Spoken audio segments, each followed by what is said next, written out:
CASAT Podcast Network.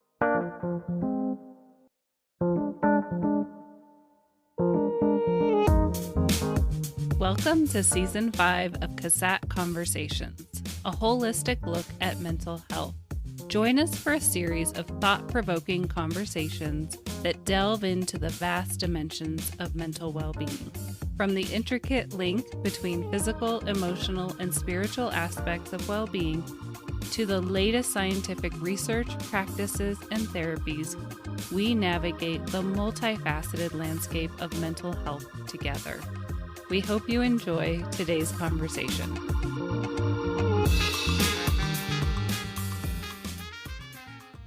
Welcome to CASAT Conversations. Today we are so happy to welcome Dr. Ted Dinan.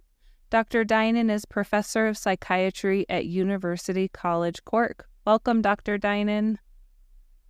Thank you very much indeed. It's a pleasure to be here. Please tell us a little bit about yourself and why you do the work that you do. Right. Well, I'm a psychiatrist clinically. I've been involved in kind of clinical and basic science research really since I left med school. Slightly over 20 years ago, I was involved in setting up APC Microbiome Ireland, which is based here in Cork.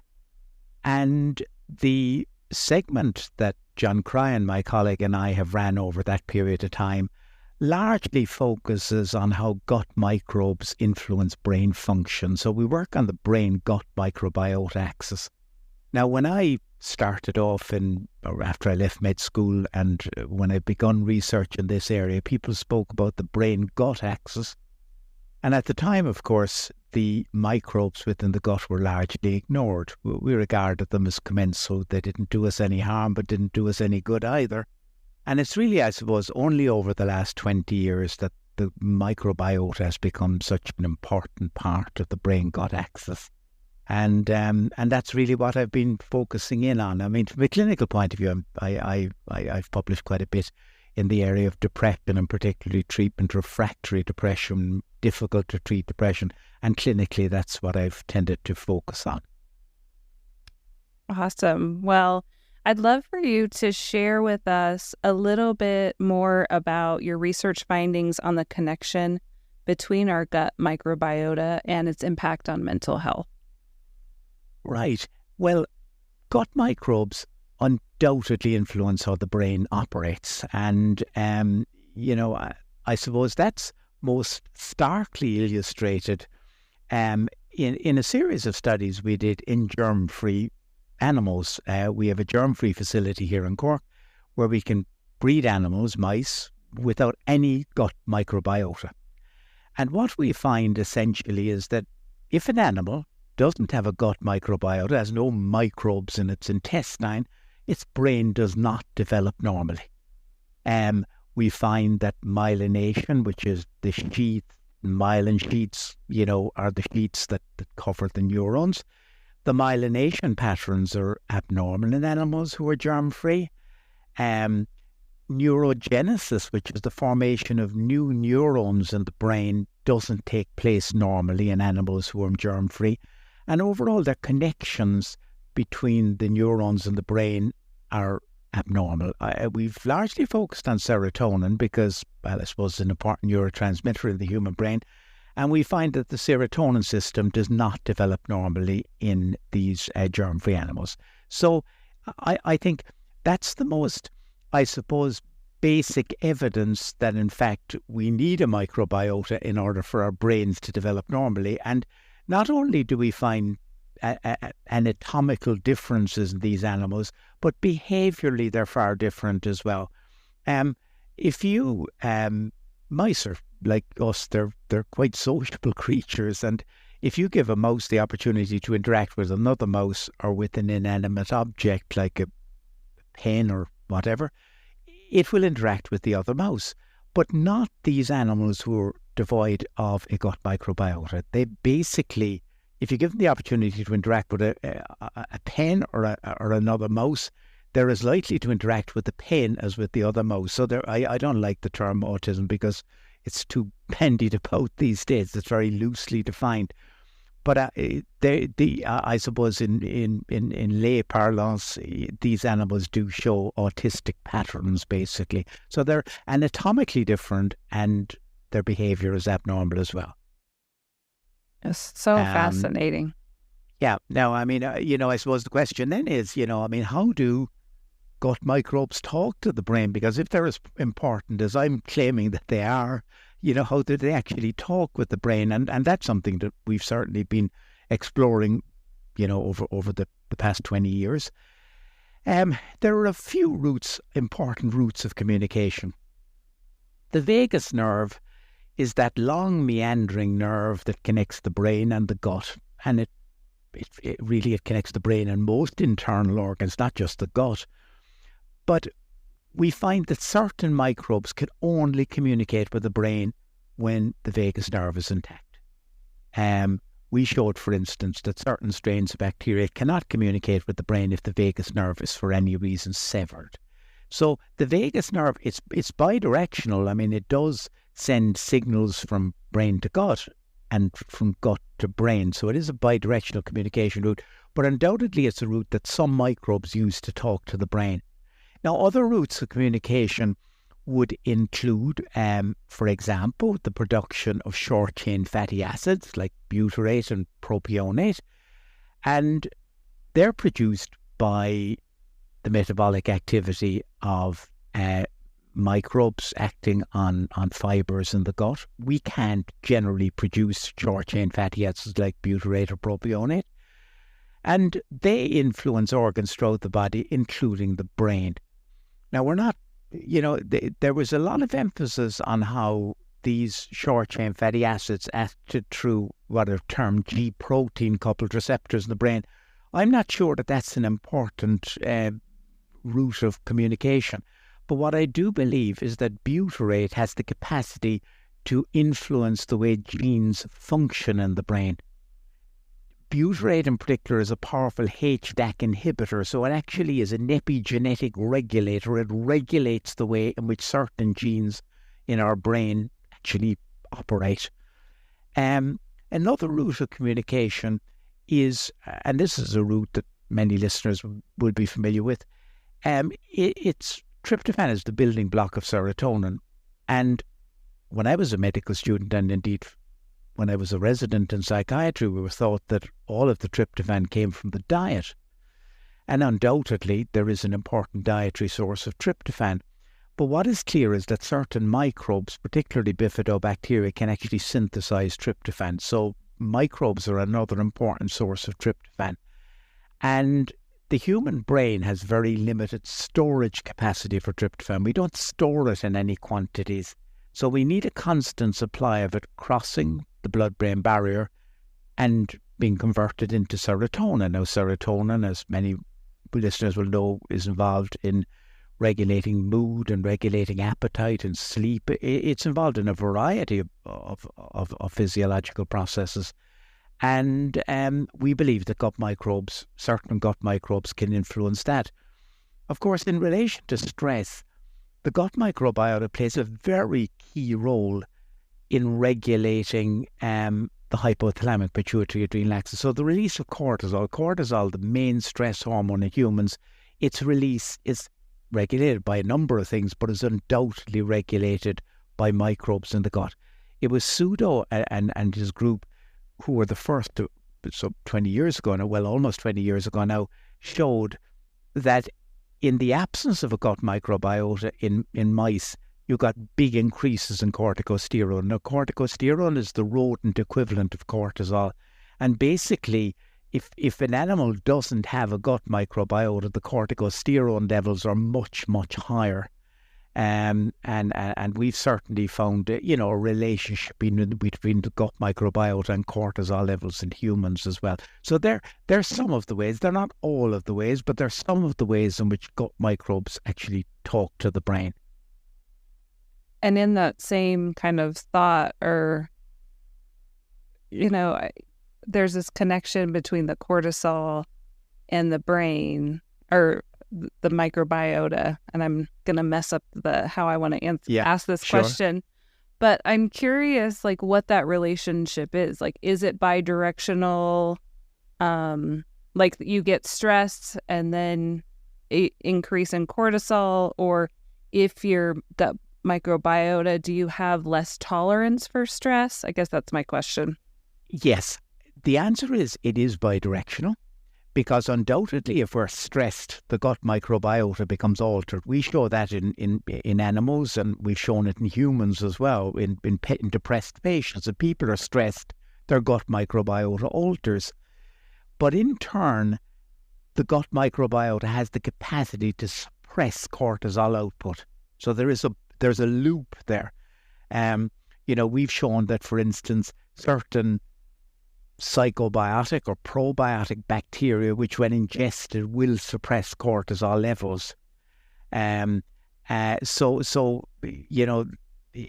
The gut microbes are important. They're an important regulator of the hypothalamic-pituitary-adrenal axis. I remember a few years back, it might be 10 years ago now, writing a paper on how the gut microbiota was ignored by endocrinologists as an important regulator of the hypothalamic-pituitary-adrenal axis, because at the time, there were many factors that were identified as regulating cortisol release. And I was just pointing out in this paper that, in fact, it was, a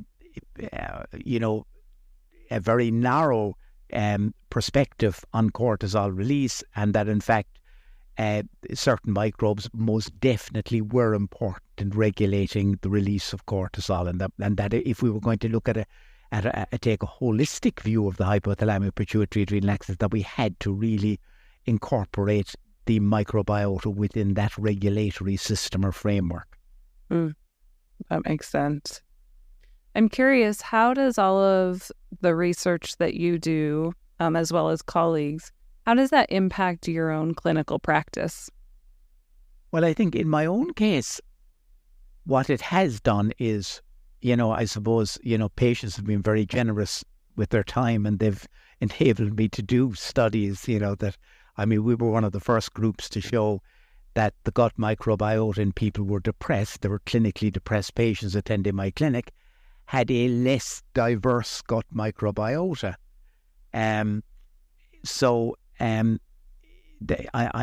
think that is an important observation. We also found at that time that if we transplanted the microbiota of a depressed patient into a rodent, into a rat, and that's fairly easy in rodents because they eat feces all the time, so it's not a particularly difficult thing to do,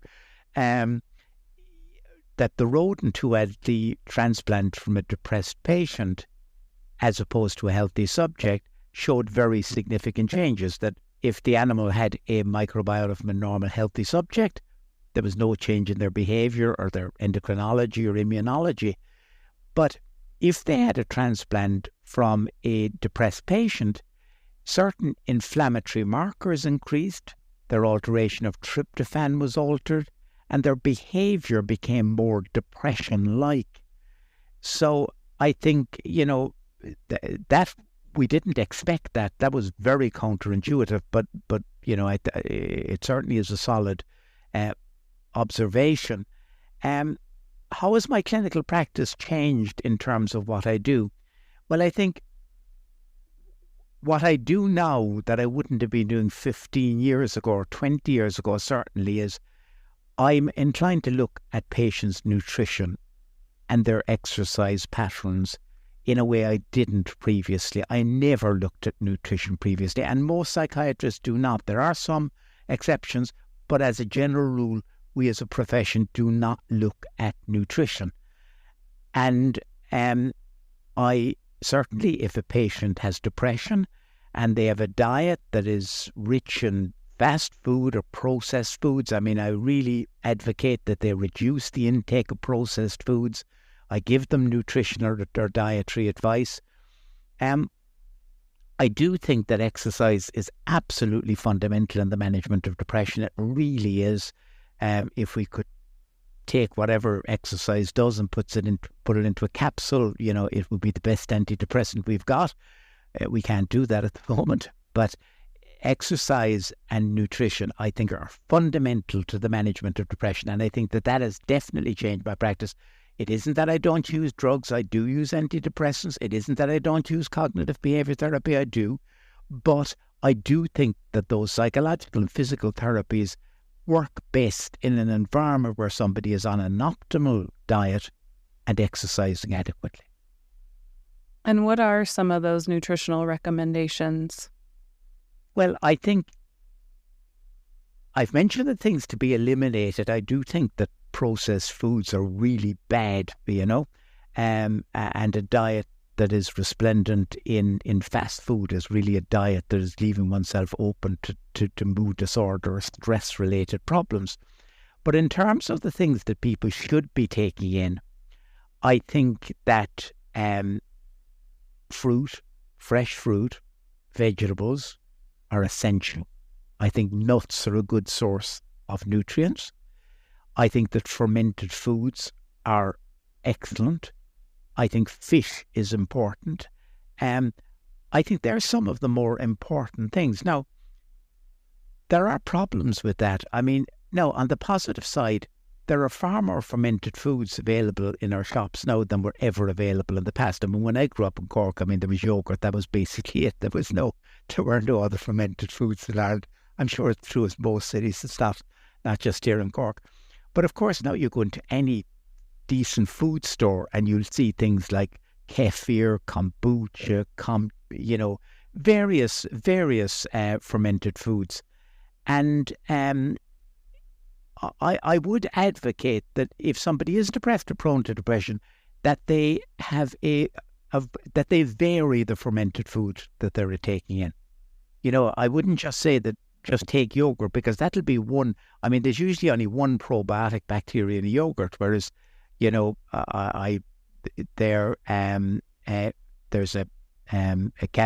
kefir available here and may very well be available in many cities, and it's actually produced in West Cork, and it has 12 different probiotic bacteria in reasonable concentrations in it. So that's a good source of varied probiotic bacteria. So I think having a good diverse range of fermented foods is very important. Fish, now this is a problem because the patients I have treated over the years, 90% of them will not eat fish. We live in an island here in Ireland, fish is readily available, and it doesn't have to be the most exotic or expensive fish. There's plenty of relatively cheap fish around the place. And when I say to my patients, most of them say, "Oh my God, I can't stand the smell of that," or "I would never eat fish." So this is, look, it is a problem. In Ireland, I think eating fish is very much a social class kind of a thing. I think middle class people are more likely to eat fish than people who are from, less well off backgrounds. And the oilier the fish, the better. Fishes are full of polyunsaturated fatty acids, DHA, EPA, and DHA is a very important structural component of our brain. It's important in terms of neuronal membrane formation, and the problem is we can't produce it ourselves in any great quantity, so we need it in our diet. And there are nutritional sources of it other than fish, but really fish is by far and away the best source of it. Now, if people don't eat fish, I would recommend that they take, a fish oil. But look, I'm a big believer that the best source of nutrients is good food, not supplements, not swallowing capsules, So there are some of the things. Clearly, when you're talking about fruit and vegetables, there are many components to fruit and vegetables. They can be a good source of protein if you're on a vegetarian diet or a vegan diet. They can be a source of vitamins, obviously, as well. And, of course, what gives fruit and vegetables their colour is polyphenols, and there are several thousand polyphenols identified, and most of these we haven't studied at all. There are no papers in the literature on them at all. But what studies are out there,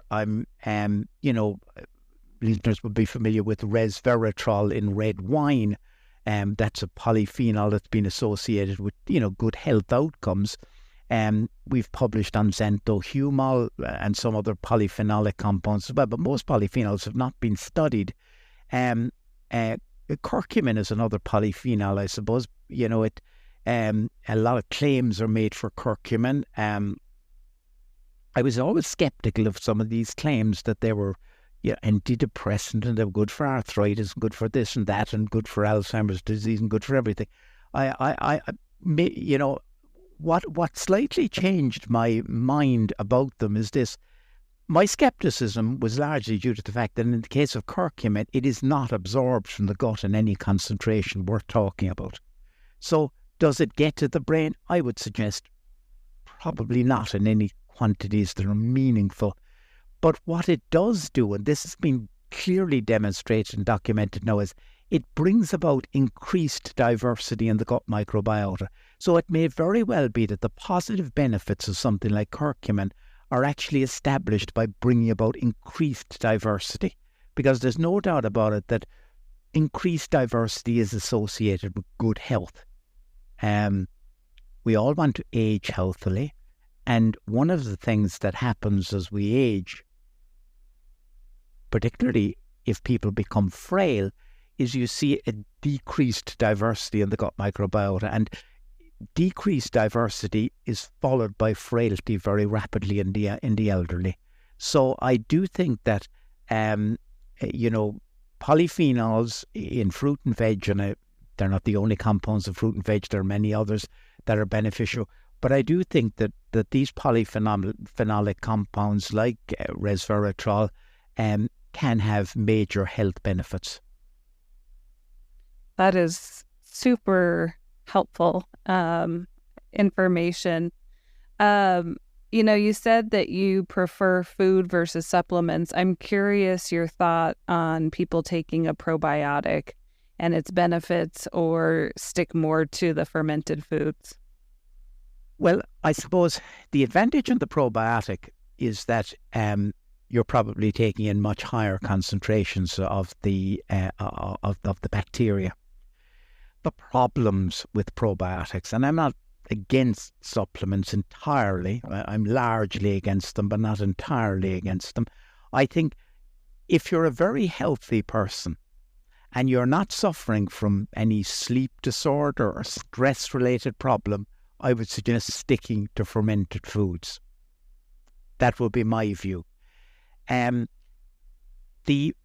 problem with capsules or supplements of probiotics is that if you go into a health food store, there is a massive array on the shelves, and it's very hard to know, particularly in the US. It isn't quite so bad in Canada or in Europe, but in the US it is very difficult to know what actually is beneficial and what is not.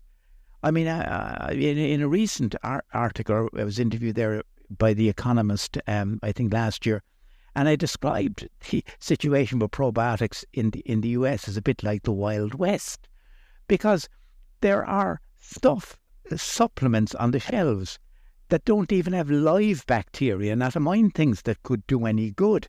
And it's very hard for your average person who wants to do the right or the healthy thing to go in and to buy something that is going to be beneficial. Now, what I would say to people, I'm not going to mention any companies because I have no interest. I have no major shareholding or any axe to grind for any company out there. But I think it's probably a reasonable rule of thumb to say that the bigger companies, are less likely to put, supplements on the market that really are inactive. But, at the end of the day, for the consumer, if one could look back in the data and see, if somebody says, here is a supplement, we have a bifidobacteria in it. Well, there are loads of strains of bifidobacteria. Some of them have been found to be beneficial and some of them are found to be absolutely and utterly useless.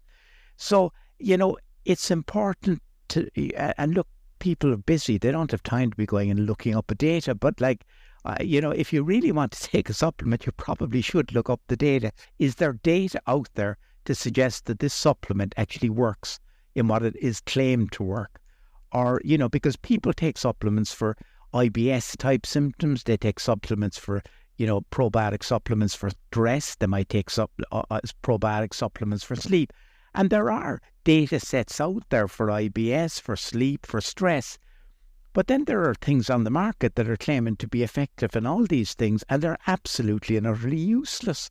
And some of them, as I say, don't even have live bacteria in the capsule.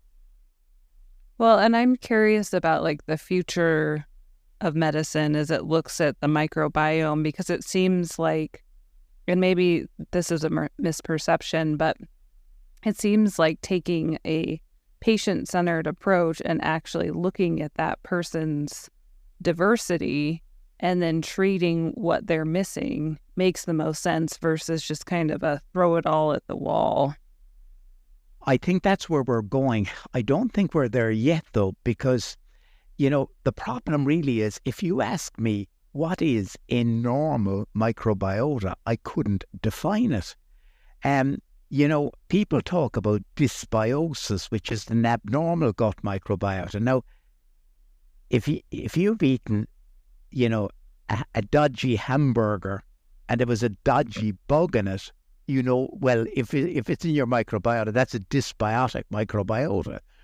But really, apart from pathogens in the microbiota, we don't actually know what the ideal structure of a gut microbiota, an optimal gut microbiota, actually is.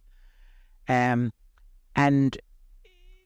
so what you say, I think, is where we should be aiming for. We should be aiming to be able to say the optimal gut microbiota is this, and adding in the following microbes would benefit the particular individual.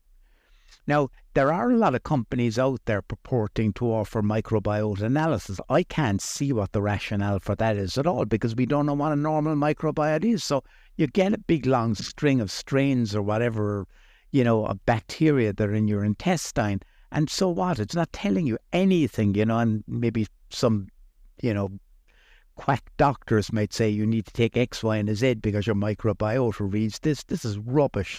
There's no science behind that. It's just rubbish. So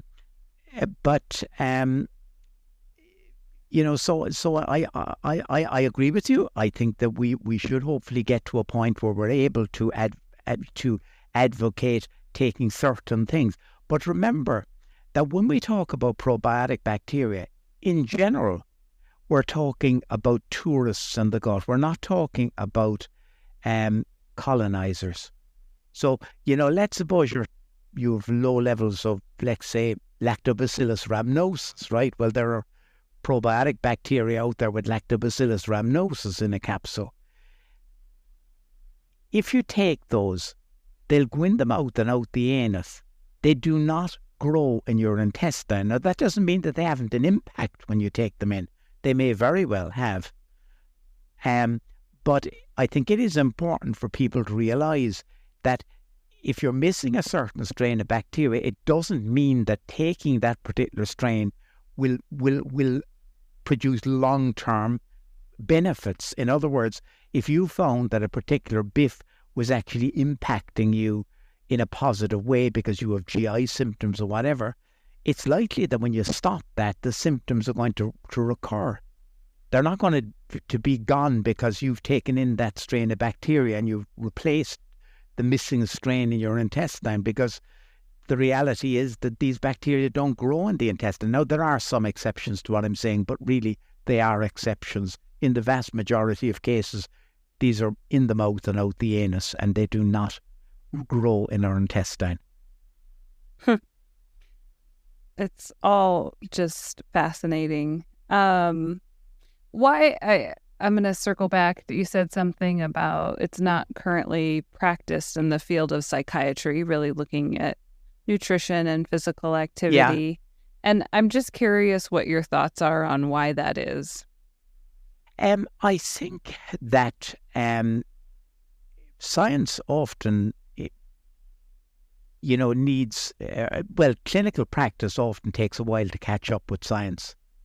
I think that there is an increasing knowledge base coming out there. I just edited a book which is out next month with Cambridge University Press, and it's on nutrition and mental health, and it, it covers the kind of broad spectrum of nutrition and mental health in the general sense, depression, schizophrenia, and a variety of other mental health problems.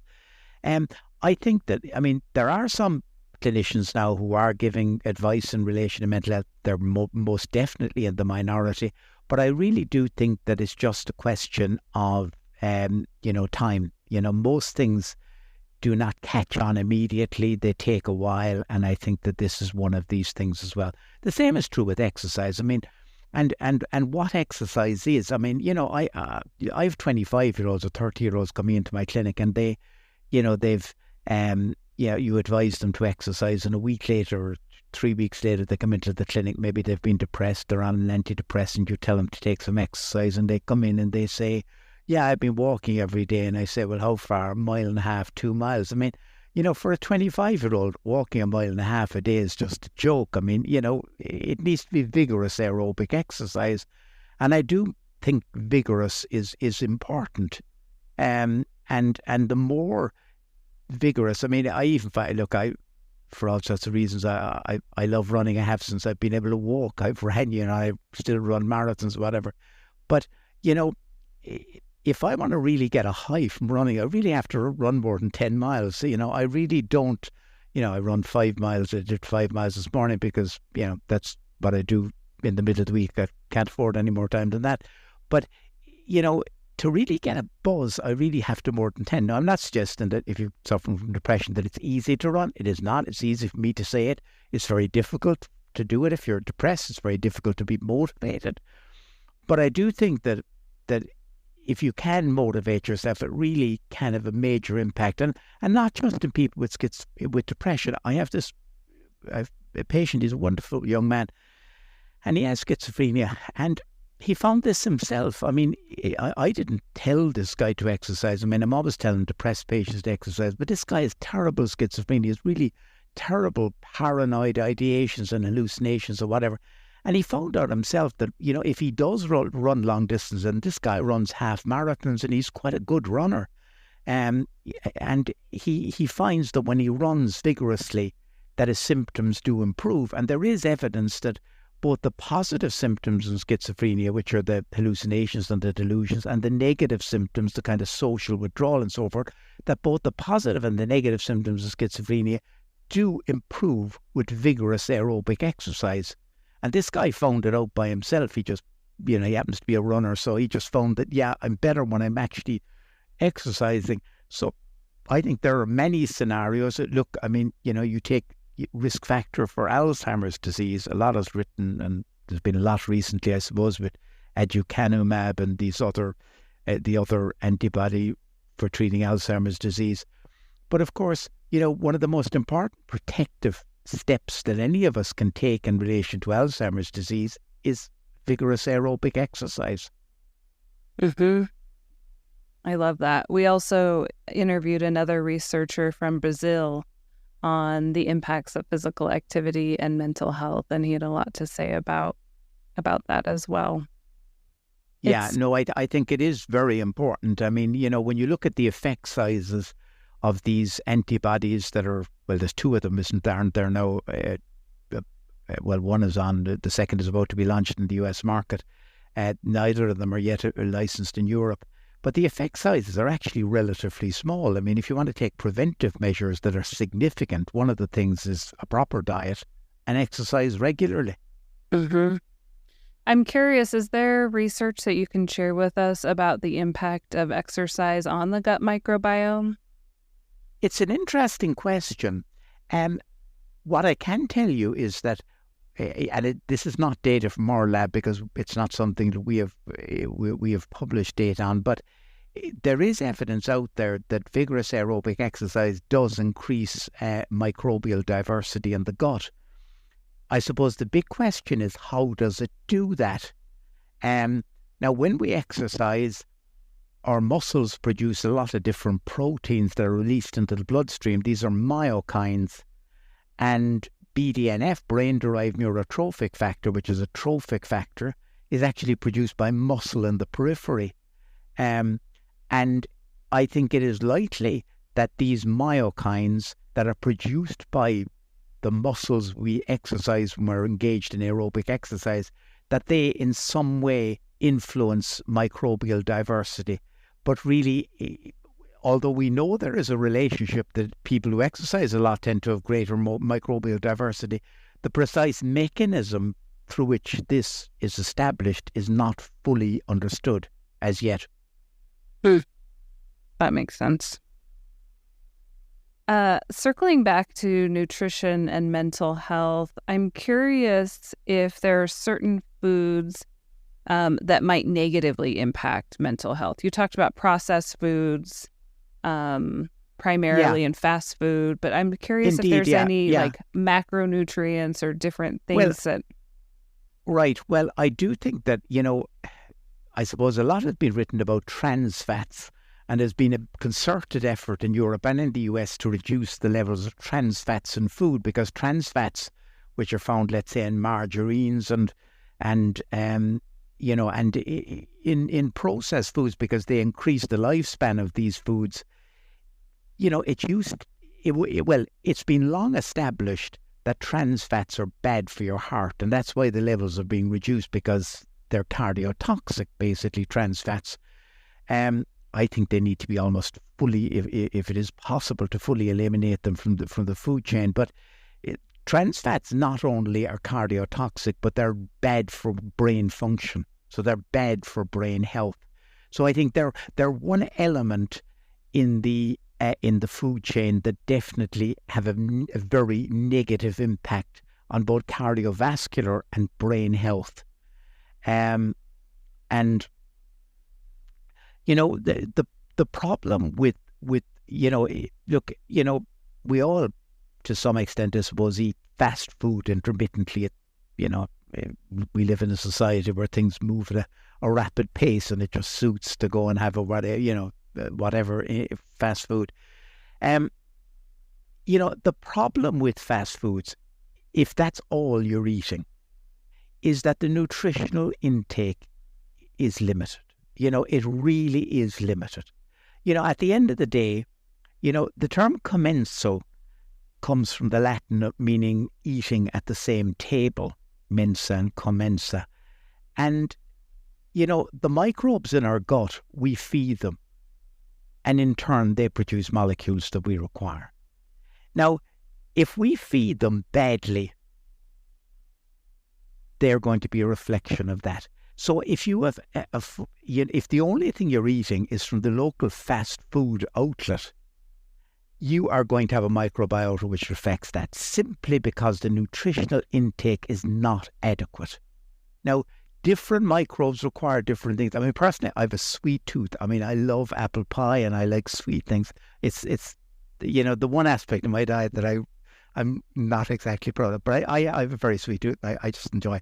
And I often think, is it I'm looking for the apple pie, or is it my gut microbes that like this sugary intake? I'm not really sure. But the problem with fast food, as I say, is that it lacks the diversity of essential nutrients that are essential for good health. Mm-hmm. So it's really about eating foods that are nutrient dense, which is real food. It is, yeah, absolutely. And absolutely. And, and that means, fruit and vegetables and so forth. And in the world in which we live, I won't say it's difficult. It takes time. It isn't difficult, but it does take time. I was at a conference there in London about 2 years ago, and it was to medics, and I was giving my usual talk on microbes in the brain.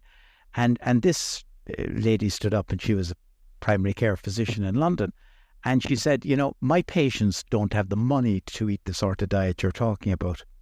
And she named the part of London she was working in, and fortunately it's a part of London I know very well, because I used to be Professor of Psychiatry head of psychiatry in this particular part of London, in one of the medical schools that cover that part of London. And I pointed out to her, and I do think it's genuinely true, the problem isn't a financial issue. The problem is an educational issue.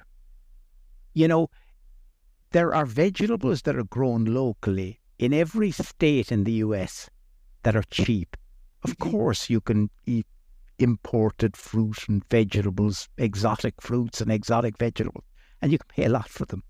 But it actually, if there was better education in our schools, I do think that people would be able to eat, without spending a fortune, the appropriate fruit and vegetables that are necessary in a healthy, well-balanced diet. And I think that is a problem. So I think, look, there are always going to be people in our society who are less well off and who struggle financially, and I'm not going to, suggest otherwise. But I do think that a lot of the problem isn't a financial problem, it is a lack of education. Yeah, I agree. And, in the United States, we do have food deserts where people don't have access to fruits and vegetables. I had a person that I was working with in the diabetes prevention program who we were doing health education with, and she came up to me after class in tears saying, I want to eat the way that you're talking about, and I literally don't have access to this in my neighborhood, or I don't have access to this in the food pantry, because the food pantry here locally at the time only was giving canned foods, right? Non-perishable foods. And so luckily we had a program to start a prescription food pantry where you could get access, but you had to have a prescription from your physician. So then it was connecting her, right? So there is this complex access issue that we have that makes it extraordinarily challenging. And if your closest food option is a convenience store, right, you may not have access. So yes, yeah, indeed. And you mentioned diabetes or pre-diabetes there, and of course, we know that the gut microbiota is altered in pre-diabetes and in diabetes, and we know that certain microbes. I mean, we published a paper there about 2 years ago, Harriet Chellikens and I, and it was a study looking at a particular strain of bifidobacteria in people who were pre-diabetic. They were overweight, and what we found was that their glucose levels dropped when they were taking this. Now, there was no change in diet. They stayed on the same nutrition. They had the same exercise, activity. The only change that one could attribute the drop in glucose was the ingestion of this particular probiotic. Now, it was a bifidobacteria. We originally found an effect in rodents, and then we did a study in humans, I think about 126 humans who were either on placebo or on active, and we found that this probiotic actually reduced glucose levels. I think we published it in eBiomed, the Lancet journal. And so, we're talking about the brain, but I do think that, when we're talking about gut health, it straddles a whole variety of things, not just brain health, but a variety of things. And of course, one thing that's worth mentioning is that, there are a lot of medications prescribed by physicians in the US and in Europe. About 75 to 80% of them impact the gut microbiota. Not all, but the majority of them do not impact in a particularly positive way.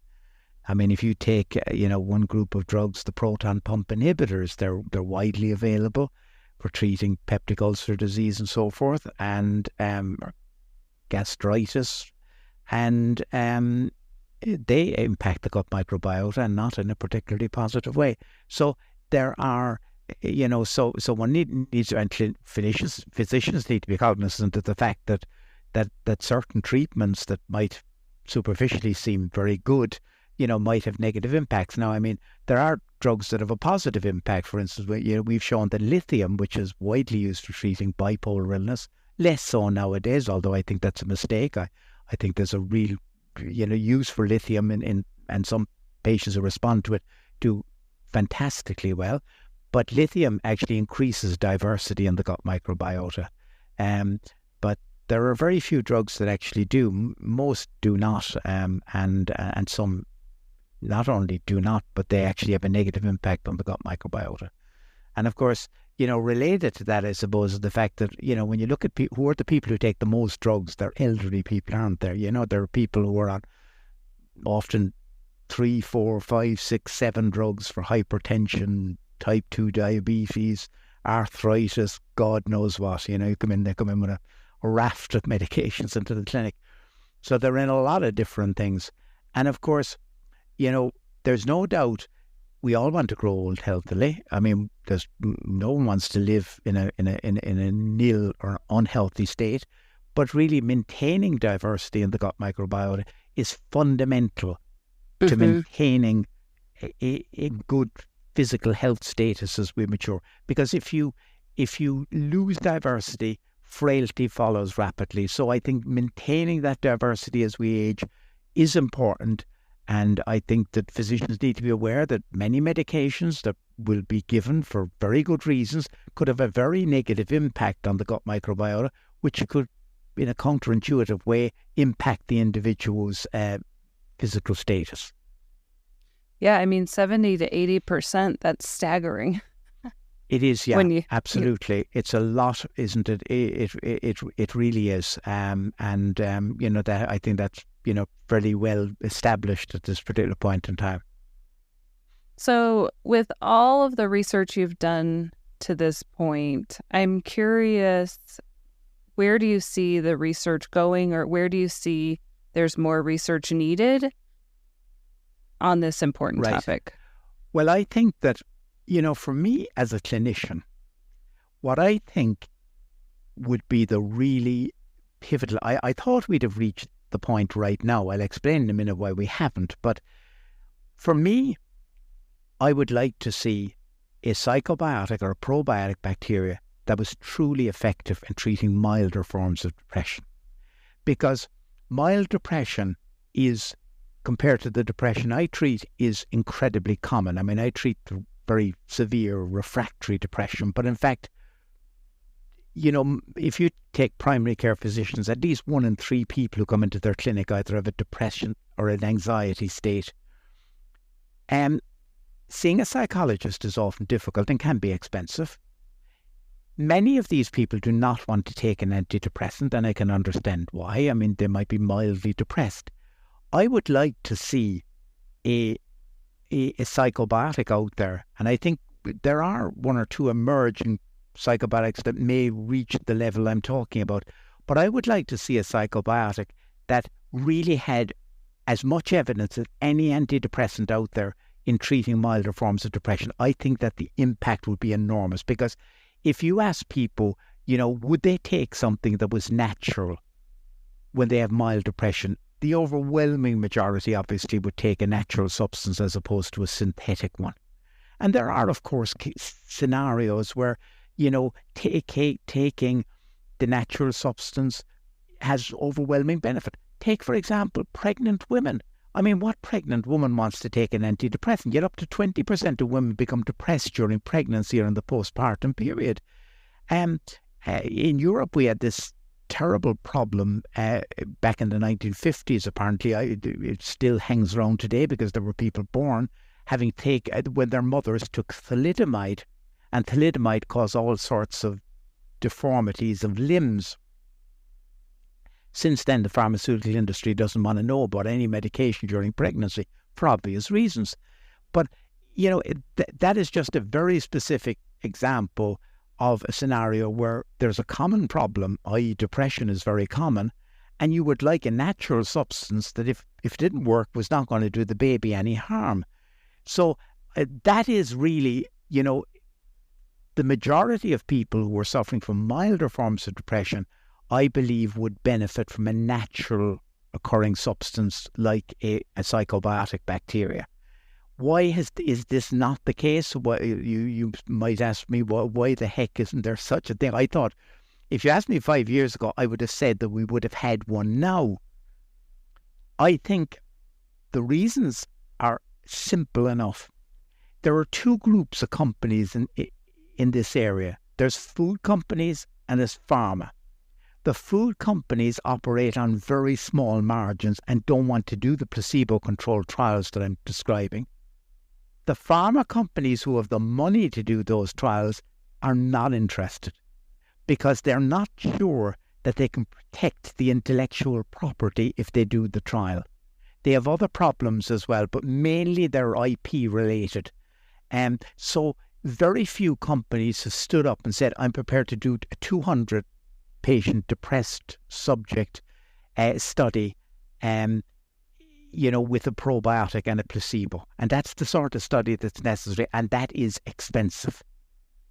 And I think that that's what I would like to see happening over the next few years. I thought 5 years ago it would happen, but I think it was naivety on my part, not really. I mean, I think I understand the way the pharma industry operates because I've done, early on in my career and even up until now, I've done a lot of clinical trials for the pharmaceutical industry. But the food industry, I'm only kind of getting to understand how they operate. And, look, whatever the reasons, the trials have yet to be done. The sort of really definitive large-scale trials need to be conducted. And I think that it would have major societal benefit. I mean, I would ask, there are philanthropists out there who give a lot of money to science.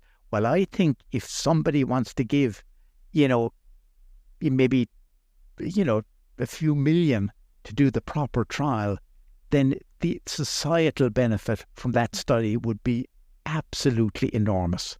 I'm so glad you named that. I'm curious, the diet that you mentioned, it sounds much like the Mediterranean diet. Yeah. And yes. I'm curious, it seems like, you talked about a probiotic, but also like a trial utilizing the Mediterranean diet or something like that with mild depression, because earlier you talked about the importance, that you'd prefer food versus supplements.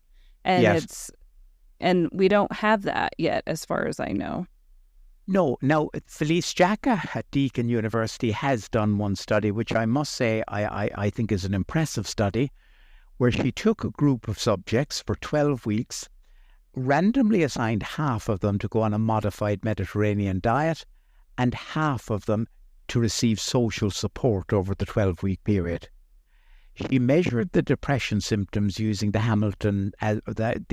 Montgomery-Åsberg depression scale, the MADRS, and what she found was that the changes in the MADRS score were significantly greater in those who received the modified Mediterranean diet than in those who received social support. I don't see it as a definitive study, but I think it is a very good starting study to demonstrate that the gut microbiota, the gut microbiota probably is the mediating factor here, but that the modified Mediterranean diet does impact depressive symptoms. And remember, we've known that the Mediterranean diet is associated with less depression. We've known that for 30 years, if even longer. But it was always dismissed on the grounds that in the Mediterranean region there's lots of sunshine, so of course they're going to be happier because they have a better climate than people in Northern Europe. But of course, we now know that people in Northern Europe who are on a Mediterranean diet have lower levels of depression than people who are not on a Mediterranean diet. So it is not just simply the added sunshine, nice though that is not the reason for the lower rates of depression in people who are on a Mediterranean, living in the Mediterranean region. Well, and I also think about the complexity of all of the variables we're talking about today: physical activity, nutrition, sleep, right? And as research, in research, it's like, okay, let's find the variable. and yes, we're talking about the interconnected nature of everything, which gets really messy for researchers. It's messy from a research point of view. I think it's a relatively simple message in terms of the consumer. I think, right now, if you want to be healthy and you want to have good mental health, get a bit of exercise a few days a week, vigorous aerobic exercise, eat a modified Mediterranean diet, and you're probably going to give yourself the best opportunity to have good mental health. Thank you. So as we wrap up, I just want to check in and see if there's anything else that you want to mention. We covered a lot of ground this morning, or today, I should say. Yeah. No, I think we've covered most of the big issues in this area, really, there's been quite a lot of research recently showing that an increased intake of fermented food decreases inflammatory markers. Sonnenberg's group have shown that. And of course, inflammation and depression are intimately linked, as are inflammation and the gut microbiota. So I do think that a diverse intake of fermented food will have an impact on the architecture of your gut microbiota and reduce inflammatory markers. And if you do that, your risk of mental health problems is going to be significantly decreased. Well, thank you, Dr. Dinan. I so appreciate your decades of experience and research, and for you to share them with us here today. My pleasure. Take care.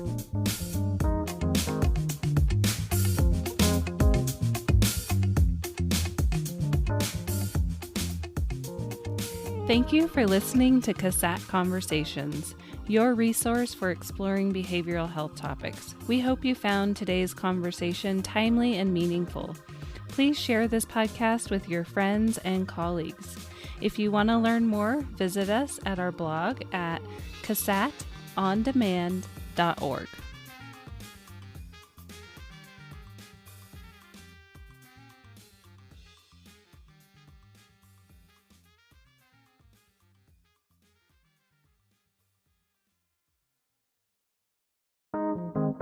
CASAT Podcast Network.